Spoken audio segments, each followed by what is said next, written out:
Assalamualaikum, I am Muzaffar Sultan and welcome to Factual Point. In this video we will learn Future Perfect Continuous. Future Perfect Continuous is the last subtype of tenses series. Future perfect को उर्दू में मुस्तकबिल मुकम्मल जारी कहा जाता है और इसकी उर्दू में पहचान ये है कि जुमले के शुरू में या मिड में वक्त का तयन किया जाता है और एंड पे रहा होगा, रही होगी, रहे होंगे वगैरह आता है। और इसका इंग्लिश में सेंटेंस स्ट्रक्चर कुछ यूँ होगा कि सबसे पहले सब्जेक्ट आएगा और उसके बाद हेल्पिंग वर्ब आएगा जो कि विल हैव बीन होगा, फिर first form of verb with ING, उसके बाद सिंस और फॉर आएंगे टाइम, ड्यूरेशन या फिर पॉइंट ऑफ टाइम के लिए। तो विल हैव बीन जो है यहाँ पर हर सब्जेक्ट के साथ आएगा, चाहे वो वी हो, ही हो, शी हो या फिर इट हो। तो अब हम इसकी एक मिसाल चेक करते हैं इन्हीं रूल्स के मुताबिक, जिससे हमारा ये सेंटेंस स्ट्रक्चर भी क्लियर हो जाएगा। वो 30 मिनट से गाना गा रहा होगा।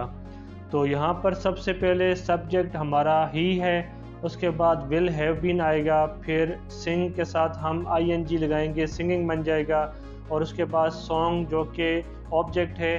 फिर 30 मिनट यहाँ पर क्योंकि बताया गया है तो उसके लिए हम टाइम ड्यूरेशन के लिए फॉर यूज़ करते हैं। जब कोई कैलकुलेटेड टाइम होता है तो उसके लिए फॉर आएगा, जब पॉइंट ऑफ टाइम होगा तो उसके लिए सिंस आएगा। तो यहाँ पर हमने फॉर लगाया है।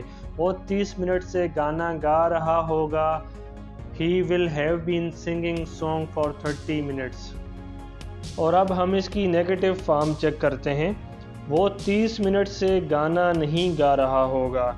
तो यहाँ पर रूल्स के मुताबिक सबसे पहले सब्जेक्ट जो कि ही है, उसके बाद क्योंकि ये नेगेटिव सेंटेंस है विल और हैव के मिड में नॉट आएगा तो हमारा जुमला कुछ यूँ बन जाएगा, ही विल नॉट हैव। और उसके बाद बीन, क्योंकि ये परफेक्ट कंटिन्यूस है, परफेक्ट कंटिन्यूस में हैव बीन या हैज़ बीन या फिर हैड बीन आते हैं। तो क्योंकि हमारा फ्यूचर परफेक्ट कंटिन्यूस है तो इसलिए हैव बीन आएगा, he will not have been. और उसके बाद आगे सेम जुमले का जो पार्ट है रिपीट होगा, सिंगिंग सॉन्ग फॉर 30 मिनट्स। वो 30 मिनट से गाना नहीं गा रहा होगा। He will not have been singing song for 30 minutes. तो अब हम इसकी इंटेरोगेटिव फॉर्म चेक करते हैं। क्या वो 30 मिनट से गाना गा रहा होगा? तो यहाँ पर जो विल है ये जुमले के शुरू में आ जाएगा, उसके बाद सब्जेक्ट और उसके बाद हैव बीन एक साथ आ जाएंगे और फिर singing song for 30 minutes end पे साइन ऑफ इंटरोगेशन। तो जुमला कुछ यूँ बन जाएगा, will he have been singing song for 30 minutes. क्या वो 30 मिनट से गाना गा रहा होगा? और अब हम इसकी एक और मिसाल चेक करते हैं। हम सुबह से फुटबॉल खेल रहे होंगे। तो इस जुमले में बाकी सब कुछ सेम होगा, सेम चीज़ें रिपीट होंगी, सिर्फ इसमें एक चीज़ का डिफरेंस होगा जो कि सिंस होगा, पिछले मिसाल जो हमने दी है उसकी निस्बत। ठीक है, क्योंकि उसमें हमने कैलकुलेटेड टाइम बताया था, ड्यूरेशन ऑफ टाइम थी, लेकिन यहाँ पर पॉइंट ऑफ टाइम है जो कि मॉर्निंग है। हम सुबह से फुटबॉल खेल रहे होंगे तो इसकी इंग्लिश कुछ यूँ बनेगी, सेम ही रूल्स होंगे, we will have been playing football since morning, for नहीं आएगा। ठीक है, तो अब इसकी हम इंटेरोगेटिव फॉर्म चेक करते हैं। हम सुबह से फुटबॉल नहीं खेल रहे होंगे। हम सुबह से फुटबॉल नहीं खेल रहे होंगे तो इसकी इंग्लिश कुछ यूँ बनेगी, we will not have been playing football since morning, जो कि सेम नेगेटिव वाला रूल यहाँ पर भी रिपीट हुआ है।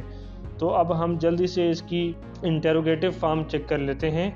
क्या हम सुबह से फुटबॉल खेल रहे होंगे?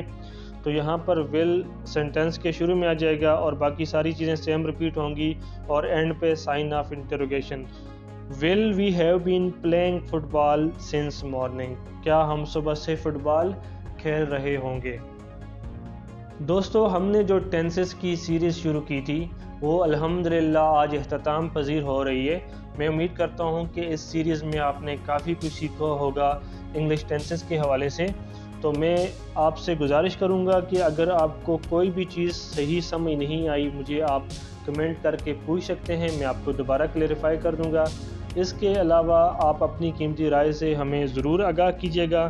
तो फिर इंशाल्लाह नेक्स्ट जो हमारी सीरीज़ होगी ग्रामर के हवाले से उसमें हम मिलते हैं आपसे। तब तक अपना ख्याल रखिएगा। अल्लाह हाफिज़।